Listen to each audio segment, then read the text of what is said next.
Hello বন্ধুরা, তোমরা সবাই কেমন আছো? আশা করছি সবাই ভালো আছো। দেখো আমরা চলে যাচ্ছি কালীতলার মেলায়। দেখো রাস্তাটা এত সুন্দর লাগছে। এটা বাওরটা এত বড় আর এত সুন্দর লাগছে, দেখেই মনে হচ্ছিল স্নান করতে নেমে যাই। কার জল দেখলে স্নান করতে ইচ্ছা করে এরকম প্লিজ কমেন্ট করে জানিও। আমার তো খুবই ভালো লাগে। দেখো কত সুন্দর লাগছে।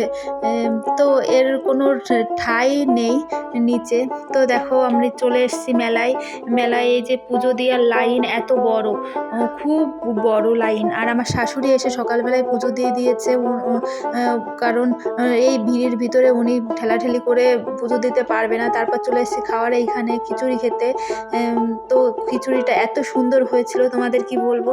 তারপরে যে মেলার ভিতরে কিছু কিছু ভিউ আমি নিতে পেরেছি, সবটা নিতে পারিনি কারণ ভীষণ ভীষণ ভিড় ছিল। আমার মেয়ে যে নাগরদোলায় উঠেছে, দেখো কত খুশি। তারপরে যে ব্রিজে উঠেছিলাম, ব্রিজের উপরটা এত সুন্দর এত সুন্দর, আর ভীষণও ভিড়, ভালো করে ভিডিওটা করতে পারিনি। তারপরে যে বাড়ি চলে এসেছি আমরা। বাড়ি এসে কেমন লাগলো তোমাদের ভিডিওটা প্লিজ কমেন্ট করে জানিও। দেখো মেয়ে খেলনা নিয়ে বসে গেছে খেলা করতে, কত খেলনা কিনেছে। আজকের ভিডিও এইটুকুই, নমস্কার, বাই বাই।